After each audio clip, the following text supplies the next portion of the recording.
बिस्मिल्लाहिर्रहमानिर्रहीम। अस्सलामुअलैकुम। Programme इख्तलाफी note के साथ मैं हूँ उम्मे रुबाब ज़ैन। नाज़रीन, हवाओं का रुख बदल रहा है और ये बदलता रुख देखकर सियासतदान चुनाव कर रहे हैं उस जमात का जो जमात उन्हें ज़्यादा फ़ायदा दे सकती है, आया कि जिस जमात में वो जाएं उनके लिए फ़ायदा मंद साबित हो वो जमात। ऐसे में जो इस वक्त सियासतदानों को नज़र आ रही है वो है पाकिस्तान पीपल्स पार्टी।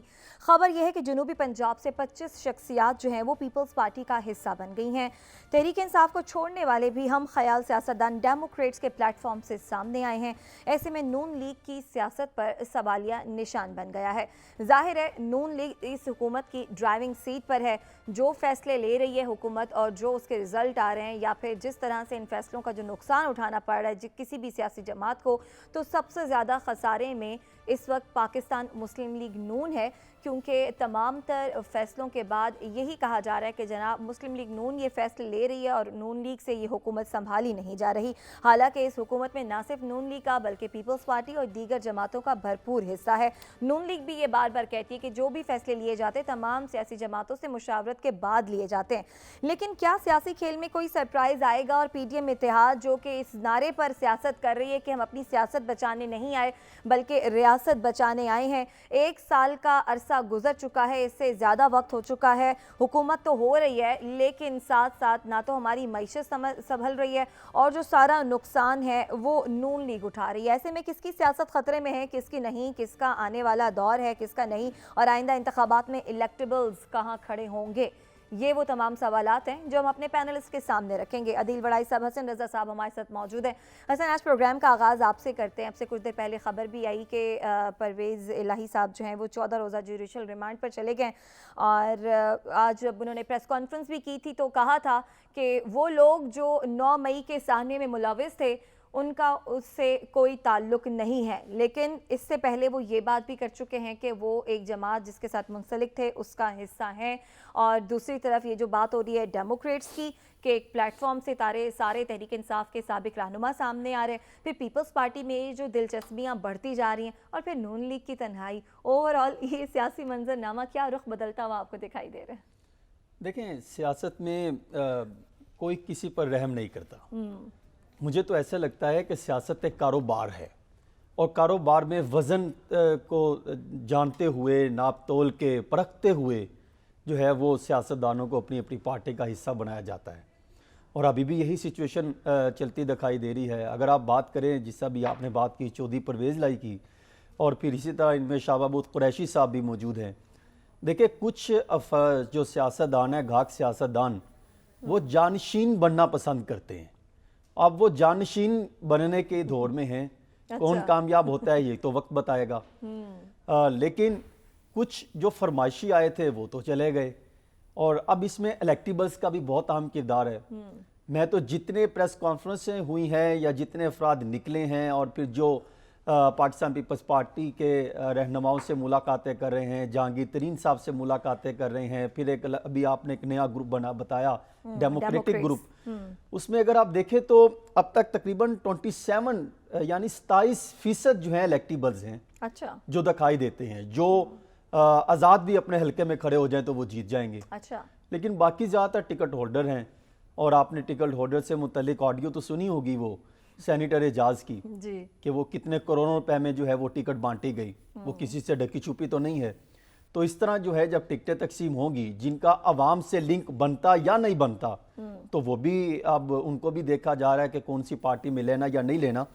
अलबत्ता अगर देखा जाए तो परवेज़ इलाही साहब और शाह महमूद कुरैशी साहब वो सिर्फ इंतजार में है, वेट एंड सी वाली पॉलिसी है कि अब दोनों में से कौन जो है वो हथियार फेंकते हैं और कौन मैदान मारता है, यानी जानशीन बनना, क्योंकि ये पहली जमातों में से हो आए हैं। अच्छा। पाकिस्तान पीपल्स पार्टी में भी शाह महमूद कुरैशी साहब रहे और फिर बाकियों में भी अगर आप देखें वो कहीं ना कहीं अपनी सिचुएशन दिखाते रहे। अब वो परखना है कौन जो है, इसी तरह पाकिस्तान पीपल्स पार्टी वाले भी देख रहे हैं कि हमने किसको अपनी जमात में लेना है। जरदारी साहब की अब जो पॉलिसी है, देखें, उन्होंने देख लिया कि हमने कौन से अफराद को लेना है। पाकिस्तान पीपल्स पार्टी ने एक फ़ायदा ये उठाया जो कि नून लीग को उठाना चाहिए था। उन्होंने ये एक फ़ायदा उठाया कि पूरे पंजाब में स्पेशली जहां से उनको यकीन है कि कहां कहां से हम सीटें हमें ले सकते हैं, वहां पे उन्होंने अपना एक इंटरनली सर्वे किया कि कौन कौन ऐसे वहां के सियासतदान हैं या टिकट होल्डर हैं कि जिनको हम अपनी पार्टी में लें तो वो वहां से उनका अपना भी वोट हो। अच्छा। उनको माजी का रिकॉर्ड भी देखा गया, 2002 से लेके पूरा शख्सी रिकॉर्ड वोट हो। उनका, वो जांच पड़ताल के बाद वो एक फहरिस्त तैयार की गई है जरदारी साहब ने, अच्छा। उनके मुशावरे से। उसमें 73 जो है वो पंजाब के हलके हैं। उनका ख्याल ये है कि 73 हलकों में अगर टारगेट किया जाए इन इन शख्सियात को, उनको पार्टी में शामिल किया जाए। अब बाकी कुछ ऐसे अफराद हैं जो अपना भार बनाने के लिए पार्टी बना रहे जी हैं, हसन। उनको तो भी कोई उनकी सिचुएशन क्लियर नहीं हो रही। जिससे अभी आपने डेमोक्रेटिक का बताया, अगर मैं हाँ। बताऊं, मुराद राज साहब बेशक वो पार्टी टिकट पे जीते हों, लेकिन आज वो अगर खड़े हों तो शायद आजाद क्या वो थर्ड, तीसरी, चौथी पोजीशन पे भी ना आए। अच्छा। इसी तरह हाशिम डोगर साहब, उनकी भी वो पार्टी हल्के में वो पोजीशन नहीं है, खुद भी उनका अपना वोट इतना नहीं है। आज भी अगर खड़े हों तो शायद इनकी भी वही सिचुएशन हो। इसी ग्रुप में जो चंद एक शख्सियात हैं, तैमूर भट्टी हैं, जी। वो आजाद खड़े हुए थे। आजाद खड़े होने के बाद वो फिर हेलीकॉप्टर का झूठा उन्होंने लिया, फिर वो एक पार्टी का हिस्सा बन गए। जी हसन। इसी तरह अखलाक साहब हैं, वो अगर देखें तो वो लोकल गवर्नमेंट में भी एक्टिव रहे। ठीक है, ये सारी फहरिस्त हसन आप बता रहे हैं यानी ये चीजों को मद्देनजर रखते हुए अब पार्टी जो है, जेकेटी ग्रुप है या पीपल्स पार्टी ग्रुप ठीक है, आप कह रहे हैं कि नून लीग मामलात जो है को मद्देनजर रखते हैं। बिल्कुल, आप जो सवाल उठा रहे हैं ना नून लीग का, बड़ा अहम सवाल है। वो बहुत परेशान है। मैं भी अदील वड़ाई साहब के पास जा रही हूँ यही सवाल लेकर जो आपने भी उठाया कि अदील वड़ाई साहब, नून लीग, क्या नून लीग को इस सारी गेम की समझ नहीं आ रही? नून लीग जो है इस गैप को फिल नहीं कर पा रही। दूसरी तरफ जैसा कि आपने भी हमें बताया, हसन ने भी बताया, और हम देख भी रहे हैं कि पीपल्स पार्टी कितनी एक्टिव है, जोड़ तोड़ की सियासत करने में लोग शामिल भी हो रहे हैं पीपल्स पार्टी में। तो आने वाले अगर हम प्रिडिक्ट करें सियासी सूरत हाल को, तो नून लीग तो हमें पीपल्स पार्टी नून लीग को स्वीप करती हुई, रिप्लेस करती हुई नजर आ रही है। नून लीग को सिर्फ सारा फोकस इसी पर था कि किस तरह से जो है वो हमने मुखालिफिन को सियासी मुश्किलात में डालना है, या थोड़ा खुद ये भी सोचा था कि जब ये मुश्किल में डल जाएंगे तो फिर हमने खुद क्या करना है? देखें, नून लीग हो, पीपल्स पार्टी हो या पाकिस्तान तहरीक इंसाफ की इससे पहले की हुकूमत हो, इकोनॉमिक प्लान तो किसी के पास कोई नहीं था। उस वक्त भी फौज ना असिस्ट करती तो इससे पहली वाली जो हुकूमत है वो क्या चंद दिन भी चल सकती थी? नहीं चल सकती थी अगर एस्टेब्लिशमेंट उनके साथ ना खड़ी होती। इनका जो हाल है, इनके पास भी कोई प्लान नहीं था। इन्होंने बहरहाल एक ऐसी, ये बात हकीकत है कि एक ऐसे वक्त में हुकूमत संभाली जब तबाही का आगाज जो है ना सिर्फ हो चुका था बल्कि बहुत अगला मरहला आ चुका था। ये एक दूसरे की ब्लेम गेम में पड़े रहे, नॉन इश्यूज पे दोनों अपोजिशन और हुकूमत, ये दोनों का काम नहीं था इस तरह से। इनको मुल्क का सोचना चाहिए था, प्लान था नहीं। और की प्रायोरिटी क्या थी जी? केसेस खत्म कराने हैं। वो केसेस खत्म उन्होंने अपने कराए भी। देखे ना कि आए रोज खबर मिलती है, बल्कि जिस दिन फर्द जुर्म आयद होनी हो उस दिन वजीर आला या वजीर आजम बन जाए, तो अवाम में जो मैसेज गया वो उस वक्त अच्छा नहीं गया। बहरहाल इन्होंने आने के बाद एक क्रिटिकल वक्त में चीजों को जैसे तैसे करके मैनेज करने की कोशिश की। क्या इससे पहले वाली हुकूमत होती तो वो मौजूदा हालात पैदा ना होने देती? तो इस वक्त आपकी जो इकोनॉमी के जो ग्राउंड रियलिटीज हैं, अगर उनको देखा जाए तो ये इतना नहीं, इससे थोड़ा सा पीछे, यानी इस मरहले तक पिछली नहीं। हुकूमत को तो कुछ छोड़ ही देना दिल वड़ाई साहब, हम बात कर रहे हैं नून लीग की और पीपल्स पार्टी की, उन दो सियासी जमातों की जो इस मुल्क की बड़ी सियासी जमातें और पीडीएम इत्तेहाद का हिस्सा भी हैं। बात ये मैं आपसे जानना चाह रही हूँ कि जिस तरह से पीपल्स पार्टी ने एक पॉलिटिकल स्ट्रेटेजी अपनाई, काम शुरू किया और उसका रिजल्ट सामने आता हुआ नजर भी आ रहा है। पूछना मैं ये चाह रही थी आपसे कि क्या नून लीग का सारा फोकस वो एक जमात पर ही था? क्या नून लीग ने नहीं सोचा था कि हमें सियासत में अपना हिस्सा डालने के लिए या एक जमात से अपने आप को आगे ले जाने के लिए जिस तरह का काम पीपल्स पार्टी कर रही है, इस तरह का भी कोई काम करना पड़ेगा? इस हवाले से दो भाइयों में कोई सोच विचार नहीं हुई थी? देखें, ये नून लीग जो अपने अंदरूनी एक टेंशन और बेचैनी का शिकार थी, एक दूसरे की टांगे खींचने में लगे हुए थे। एक ही जमात के दो वज़राए खजाना एक दूसरे की टांगे खींच रहे थे, एक दूसरे को वो नीचा दिखाने के चक्कर में मुल्क का नुकसान कर रहे थे। और ये इनकी जो अंदरूनी लड़ाई ने पार्टी को नुकसान पहुंचाया है। और जरदारी साहब, जैसा कि मैंने पहले भी मैं कहता रहा हूं कि इस सारी सूरत हाल में अभी तक के सबसे बड़े बेनिफिशरी जरदारी साहब और उनके साहबजादे हैं, और वो उन्होंने पंजाब से ज्यादा नहीं, उन्होंने अपना मार्जिन के मुताबिक कुछ सीटें निकाल ली हैं, और उनकी वर्किंग इस हवाले से काफी हद तक हो चुकी है। जनूबी पंजाब पे फोकस है, इलेक्टेबल्स, मैटर करने वाले लोग जो अगर किसी जमात में जा रहे हैं, किसी के साथ एंगेज हैं, तो वो जरदारी साहब की जमात है। और आने वाले वक्त में आप देखेंगे कि आपको होमवर्क ही उनका नजर आएगा। यही वजह है कि जब ये नून लीग इलेक्शन से भाग रही थी, तो पीपल्स पार्टी ये कह रही थी जी कि हमें अवाम की अदालत में जाना चाहिए।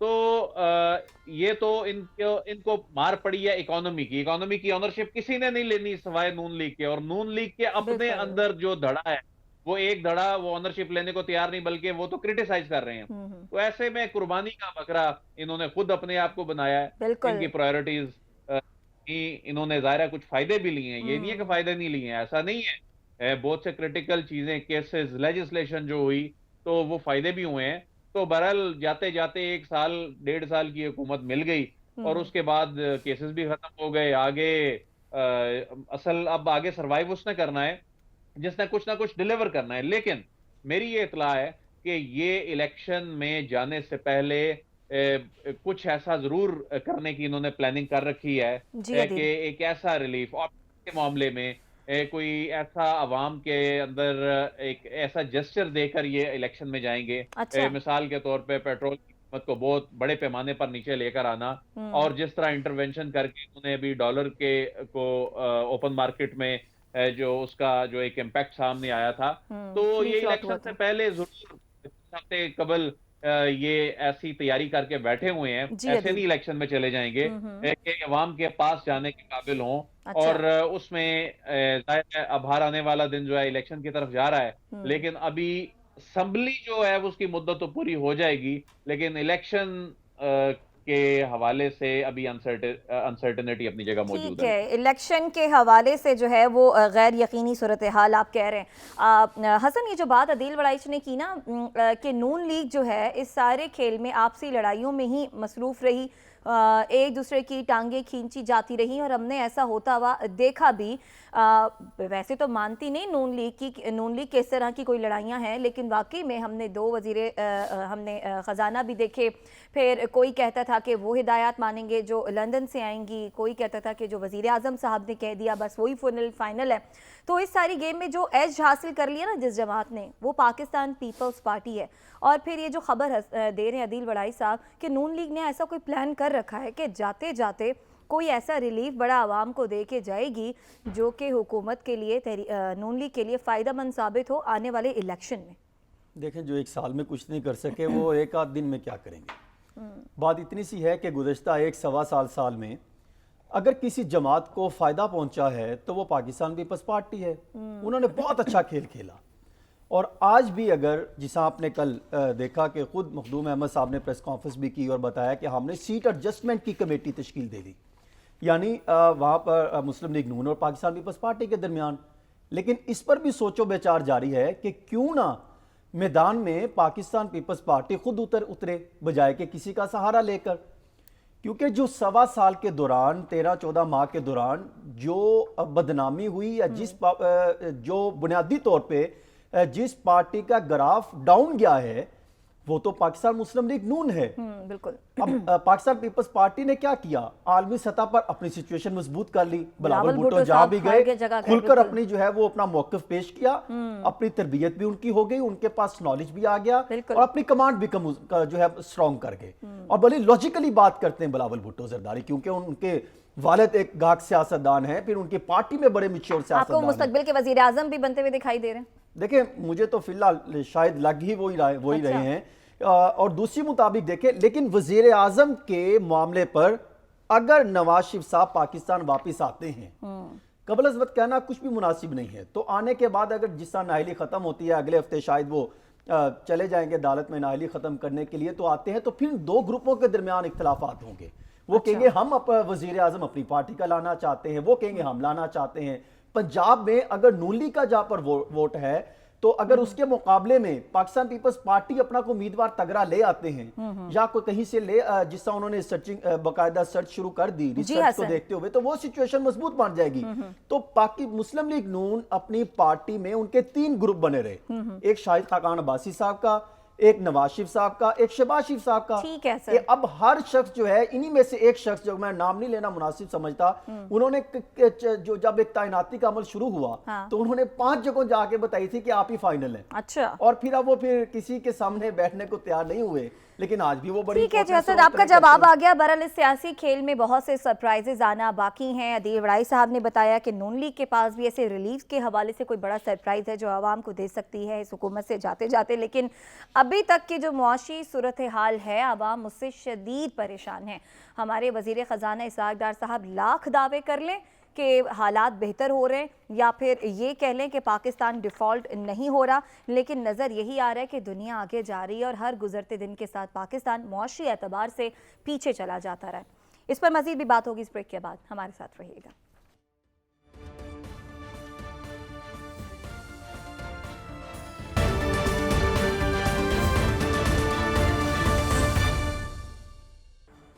वेलकम बैक नाज़रीन। मुआशी एतबार से अगर बात करें तो मुल्क में रोज़ बरोज़ आवाम की मुश्किलात बढ़ती जा रही हैं, पाकिस्तानियों के आमदन में कमी हो रही है, मुश्किलात बढ़ रही हैं मुआशी एतबार से। लेकिन हमारे वज़ीर ख़जाना इसहाक डार साहब ये दावा कर रहे हैं कि पाकिस्तान डिफ़ॉल्ट नहीं हो सकता। वो क्या कह रहे हैं अपने नाज़रीन को दिखाते हैं।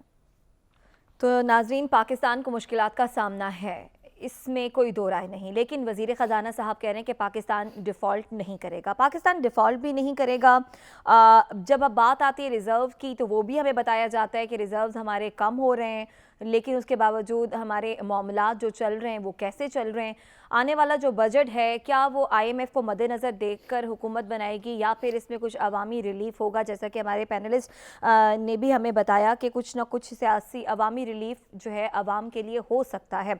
इन तमाम तर मामलात पर बात होगी। हमारे साथ हमारे मुआशियात डॉक्टर खाकान नजीब साहब मौजूद हैं। डॉक्टर साहब, बहुत शुक्रिया आपके वक्त का। डॉक्टर साहब, सबसे पहले तो ये बताइएगा कि ये जो हुकूमत हमें कहती है और ये जो अदाद शुमार हमारे सामने आते हैं कि स्टेट बैंक के रिज़र्व जो हैं वो बहुत कम रह गए हैं, तकरीबन 4 साढ़े 4 माह से हम ये बातें सुनते आ रहे हैं। तो अगर रिज़र्व इतने कम रह गए हैं, पाकिस्तान इंशाल्लाह डिफ़ॉल्ट भी नहीं करेगा, तो मुल्की मामला चल कैसे रहे हैं? बिस्मिल्लाहिर्रहमानिर्रहीम, always good to be on your program. देखिए, इसको इस तरह समझिए कि पाकिस्तान पिछले 14-18 माह से अपने रिजर्व्स को ब्लीड कर रहा है। दिसंबर 2021 में स्टेट बैंक के ज़र मुबादला के ज़खायर 18 अरब डॉलर पे थे। आज जब मैं आपसे बात कर रहा हूं तो ये 4.1 अरब डॉलर पे है। आपने 14 अरब डॉलर जो है वो ब्लीड किया है अपने स्टेट बैंक के रिजर्व्स को। This is serious for any country. अब ये क्यों हो रहा है? क्योंकि पाकिस्तान एक short term dollar liquidity crunch में है। इससे क्या मतलब है? इससे मतलब यह है कि IMF का प्रोग्राम डिले होता है, पाकिस्तान की जो बाकी रसाई है कमर्शियल फंडिंग पे, बायलैटरल फंडिंग पे, फ्रेंडली कंट्रीज पे और सबसे बढ़ के वर्ल्ड बैंक ADB, जिनको हम मल्टीलैटरल्स कहते हैं, वो बहुत कम हो जाती है। जब ये सब कुछ होता है तो आपके ज़खायर से ही पेमेंट्स हो रही हैं पर इनकमिंग पेमेंट्स कम हैं। अब आपके पास इंपोर्ट करने के लिए भी पैसे नहीं है, तो फिर आप क्या करते हैं? फिर आप कदगन लगाना शुरू करते हैं। आप 5-6 अरब डॉलर की इंपोर्ट को तोड़ते हैं और कहीं 3-4 अरब डॉलर पे ले आते हैं महाना की बिना पर। उसकी वजह से मुल्क में सप्लाई का एक फुकदान क्रिएट होता है। जब ये सप्लाई का फुकदान क्रिएट होता है तो ये जो आज असल मुश्किल है लोगों की, इन्फ्लेशन, ये उसको फीड करता है। प्लस आपके खर्चे इतने बड़े हुए हैं फिजिकल साइड के कि वो एक और खसारा बहुत बड़ा हुआ आ रहा है। तीसरी चीज ये होती है कि जो आपकी सप्लाई ऑफ डॉलर्स कम होती है तो रुपया वीकन होता है। जब रुपया वीकन होता है तो इंपोर्टेड इन्फ्लेशन का और आंसर होता है जी। ये है आपकी एग्जैक्ट पोजीशन आपकी इकोनॉमी की। अगर आप डिफॉल्ट नहीं कर रहे तो आपने दूसरी तरफ अपने पूरे मुल्क को क्लॉग किया हुआ है। क्लॉग से मतलब है बंद किया हुआ है। आप कॉटन नहीं मंगवाते तो एक्सपोर्ट्स हर्ट होती हैं। तो आप खुद ही देख लीजिए कि 15% गिरावट है सिर्फ टेक्सटाइल की एक्सपोर्ट में पिछले मई तक, यानी कि जुलाई से मई तक के जो फिगर हैं आपके पास 9-11 माह के। सो ये this is not a tenable position. ये क्यों नहीं टेनेबल? हर सूरत में आपको शॉर्ट टर्म में कहीं से पैदा करने हैं डॉलर्स। अब उसके दो ही रास्ते हैं, या तो आप IMF के प्रोग्राम में रहते। पाकिस्तान वाज वेरी लकी, आप कोविड से निकले, आप IMF के प्रोग्राम में थे। अगर आप IMF के प्रोग्राम को चलाते बखूबी तो आपको ये पैसे आते रहते। अगर नवंबर में रिव्यू कंप्लीट होता तो इस वक्त ज़र मुबादला के ज़खायर 7-8 अरब डॉलर पे खड़े होते। आप सोचिए कि रुपए पे जो इस वक्त प्रेशर है, जो 285 286 रुपए का है, मेरा ख्याल है कि ये प्रेशर ही ना लेकिन होता डॉक्टर आपकी। खाकान नजीब साहब, ये जो बात आप कर रहे हैं बिल्कुल ठीक कर रहे हैं। वाकई में अगर हम बेहतर तरीके से इस प्रोग्राम को चलाते तो मामलात बेहतर होते मौशी एतबार से। लेकिन अब हुकूमत ने तो असूली तौर पर यह फैसला तकरीबन कर ही लिया ना कि IMF प्रोग्राम को नामुकम्मल ही छोड़ना है। IMF प्रोग्राम को कंटिन्यू ना करना पाकिस्तान के लिए कितना नुकसानदेह, या फिर अगर हमने ये फैसला कर लिया कि हमने अपनी मईशत को खुद संभालना है तो कितना फ़ायदेमंद हो सकता है? सो आपको स्टेप बाय स्टेप देखना है। अब हुकूमत का जो फैसला है वो ये है कि 30 जून को ये जो प्रोग्राम खत्म हो रहा है, हम इसको एक्सटेंड नहीं करेंगे। पर्सनली अगर आप मेरी राय पूछें तो मेरा ख्याल है कि एक्सटेंशन मांग लेनी चाहिए थी। इसकी बहुत सी वजूहत है और मैं आपको एक्सप्लेन करूंगा। आपका 9th रिव्यू अभी भी चल रहा है, बट हुकूमत ने एक अच्छा फैसला जरूर किया। वो कहते हैं कि हम 9th रिव्यू जो है उसको कंप्लीट कर लेते हैं, 10th और 11th रिव्यू को कंप्लीट नहीं करते और 30 जून को ये प्रोग्राम बंद कर देते हैं, जैसे कि आप कह रही हैं कि इनकम्प्लीट ही छोड़ देते हैं। मेरा ख्याल है कि हुकूमत 9th को कंप्लीट करके एक्सटेंशन मांग लेती तो फायदा क्या होता। देखिए 15 अगस्त को आपके मुल्क में एक तब्दीली आनी है, एक नई हुकूमत आनी है जो कि इंटरिम गवर्नमेंट है। इंटरिम गवर्नमेंट का पीरियड मुश्किल हो जाएगा क्योंकि आपके जो रिजर्व्स हैं उनमें प्रेशर रहेगा और उस टाइम पे आप कोई मीडियम टर्म के फैसले भी नहीं कर सकते, इसलिए कि वो मैंडेट नहीं है। सो अगर IMF का प्रोग्राम आपको अगले 2 महीने चला देता, फिर एक नई हुकूमत आती और उसने जी खान ये फरमाइएगा जिस अभी आप फरमा रहे हैं कि IMF के जो है उनसे टाइम ले लेना चाहिए, उनकी तरफ से जो 3 रिक्वायरमेंट है, एक तो वो कह रहे हैं कि हमें बजट का नंबर देखेंगे, फिर जो उनकी तरफ से इंटर बैंक और ओपर बैंक जो एक्सचेंज रेट में जो फ़र्क आ रहा है उन्होंने कहा उसको बेहतर करें, फिर उसमें इंपोर्ट पर पाबंदी ख़त्म करने के हवाले से उनकी तरफ से कुछ तजावीज़ हैं कि वो ख़त्म की जाए, और फिर बैरूनी फंडिंग के हवाले से जो $6 अरब का वो कह रहे हैं। तो हम क्या ये पूरा कर सकेंगे? और अगर नहीं करते और तो जो बजट हम लेकर आ रहे हैं उसमें जो टैक्सेस लगा रहे हैं, फिर बताया जा रहा है कि शायद सब्सिडी भी कुछ जगहों पर देने जा रहे हैं, क्योंकि उनकी तो कोशिश है कि किसी तरीके से हुकूमत में हम मुस्बत रोल तरीके से या कुछ लेकर जाएं। तो इस सिचुएशन में फिर क्या होगा? पैसा कहाँ से आएगा फिर? तो आपने सारे बड़े ही कलीदी सवाल सामने रखे हैं। मैडम भी पहले बजट का जिक्र कर रही थी और ज़रूर करना चाहिए, हमें इस पे बढ़ के एक लॉन्गर प्रोग्राम करना चाहिए मेरे ख्याल में। देखिए पहली बात यह है कि हम कह रहे हैं कि हमने 4-4.5 अरब डॉलर इकट्ठे कर लिए हैं। वो कहाँ से आ रहे हैं मैं आपको बता देता हूँ। 2 अरब सऊदिया के, 1 अरब UAE का, 1 से 1.5 अरब डॉलर वर्ल्ड बैंक के और ADB और AIIB के।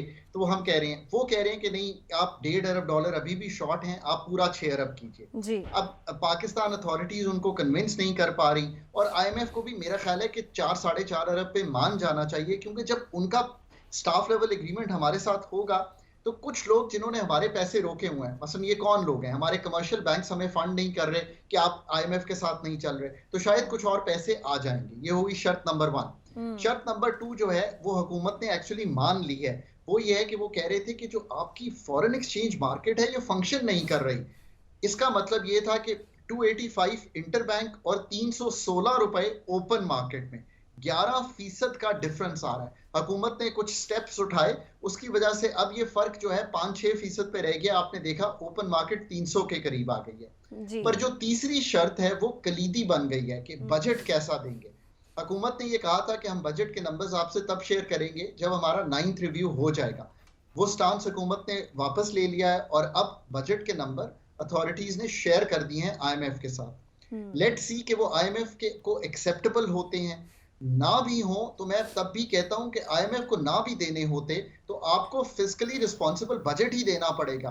आप 7-7.5% के बजट के जब खसारे करते हैं तो इससे मुल्क में ना सिर्फ इन्फ्लेशन होती है, कर्जों का बोझ बढ़ता है और हमारा एक्सटर्नल अकाउंट भी खराब होता है। लेट्स सी कि IMF बजट पे क्या कहती है। सर ये जो टेक्सटाइल इंडस्ट्री के जो है, अगर जिसा आपने भी जिक्र किया, बड़ी वो डाउन हो गई, किस्म की तबाह होकर ही रह गई और अब जो टेक्सटाइल वाले हैं वो तो ये कहते हैं हुकूमत उनको सपोर्ट करे। हुकूमत भी किस तरह से उनको सपोर्ट करेगी, क्योंकि हुकूमत के पास तो देने के लिए कुछ है ही नहीं।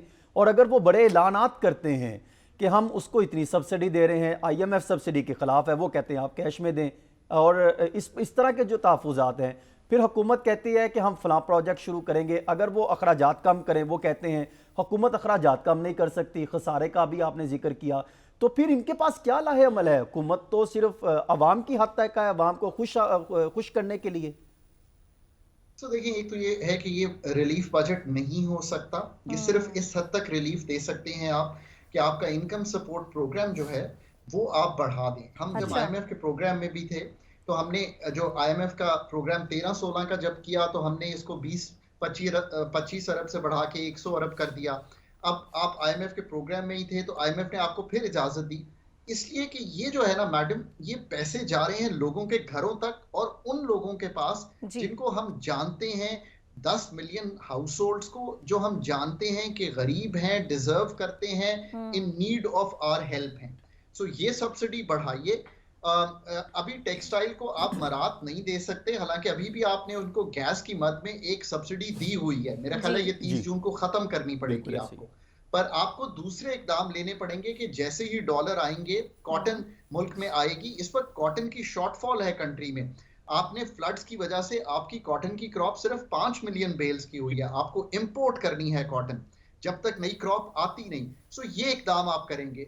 दूसरे जो आप इकदाम कर सकते हैं, आप पेंशन्स बढ़ाइए। आई थिंक कि मैं बड़ा कॉन्फिडेंट हूं कि पेंशन्स 15-20% बढ़ेंगी, सैलरीज 15-20% बढ़ेगी। और एक चीज जो है, आप मिनिमम वेज बढ़ा सकते हैं। कुछ आप प्रोग्राम करना चाहें तो जरूर कीजिए, जैसे ये लैपटॉप, इस तरह की स्कीम्स होती हैं, पर छोटे लेवल पे कीजिए। ठीक है आपका खाकान जो नजीर साहब, आपकी बजट को लेकर प्रिडिक्शंस भी कि कैसा बजट हो सकता है और राय भी सामने आ गई कि इस बजट को मजीद हुकूमत किस तरह से बेहतर बना सकती है।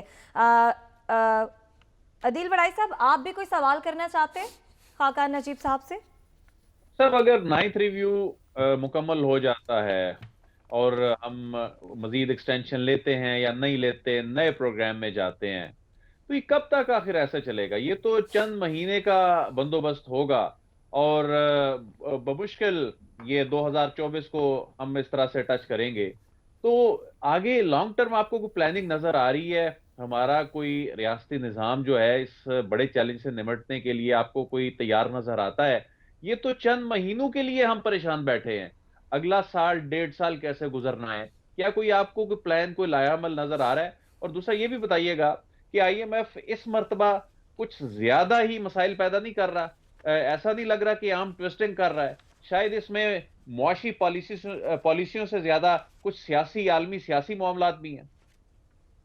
सो दिल, पहले आईएमएफ का जवाब दे देता हूं। एक तो ये है कि टेक्निकली आप उनको कन्विंस नहीं कर पाए। दूसरा ये है कि इकोनॉमिक डिप्लोमेसी जो है वो आपने की है अमेरिका के साथ। ऑफ कोर्स ये अब आपको पहले समझ लेना चाहिए था कि जियो स्ट्रैटेजी जो है वो चेंज हो गई है। अब हालात खित्ते में बदल गए हैं। पाकिस्तान की वो शायद जियो स्ट्रेटेजिक पोजीशन नहीं है और नई जो दोस्तियां बन रही हैं, जैसे आपने ईरान के साथ काम किया, ईरान सऊदी अरेबिया के साथ काम कर रहा है। सो एक नई चीज सामने आ रही है। फिर आप ईरान के अलावा चाइना के साथ काफी हेविली इन्वॉल्व हैं। सीपेक के अलावा वो आपको लोन्स भी दे रहा है। तो आपकी ये जो इशारा है ये गलत नहीं है। इसीलिए आपको पहले टेक्निकली अच्छा काम करना था, फिर अच्छी पॉलिसी डिस्कशंस करनी थी, फिर अच्छी इकोनॉमिक डिप्लोमेसी करनी थी। अब हमने एंगेज जरूर किया है अमेरिकन एम्बेसडर के साथ। अमेरिकन जो हैं वो 17% होल्ड करते हैं, सबसे बड़े इस वक्त बोर्ड होल्डर हैं आईएमएफ के। सो लेट्स होप कि वो थोड़ा सा नरम रवैया दिखाएंगे।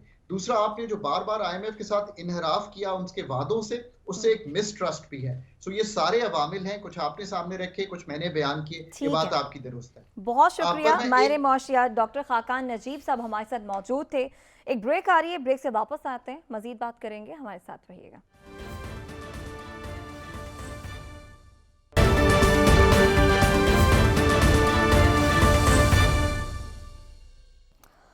वेलकम बैक नाज़रीन। अदील भाई साहब, आपकी जानिब आएंगे, कमेंट को ज़रा मुख्तसर रखिएगा। इस सेगमेंट में हमारे पास वक्त कम है। आने वाले बजट से क्या तवक्कुआत और क्या उम्मीदें हैं आपकी? देखें, अगर तो 9th रिव्यू में जिस तरह के हमने प्लान भी शेयर किया है, मार्जिन बड़ा कम है हुकूमत के पास कि वो एक अवामी बजट दे। ज़ाहिर है तनख्वाहों में इजाफा तो होगा, 15 से 20% तक की बात हो रही है। लेकिन जो इस वक्त महंगाई में इजाफा हो चुका है, लोगों की बाइंग पावर बढ़ानी है, लोगों को रिलीफ कैसे देना है, बड़ा मुश्किल काम होगा।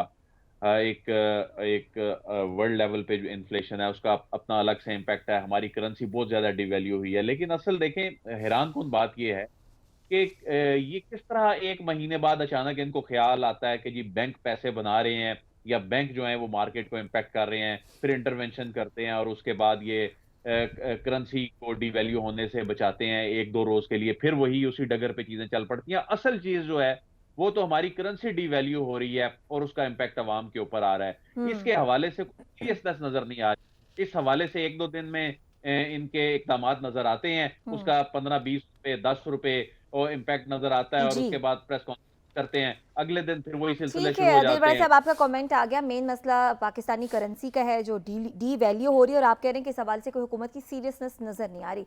हसन, आपकी जानिब आते हैं, ये एक साल कैसा रहा और आने वाले साल से या बजट से क्या एक्सपेक्ट करें आवाम? देखिए, ये साल तो तालीम, सेहत और बुनियादी ज़रूरियात, महंगाई इस पर उरूज पर दिखाई दी। यहाँ पर जो है ये तमाम के तमाम सेक्टर तबाह होते दिखाई दिए। इंडस्ट्रियलिस्ट को देखें, टेक्सटाइल को देखें, इसके साथ साथ जो गरीब बंदा है उसके अगर अखराजात को देखें तो वो भी घर चलाने में बहुत उसको मुश्किलात का सामना करना पड़ा।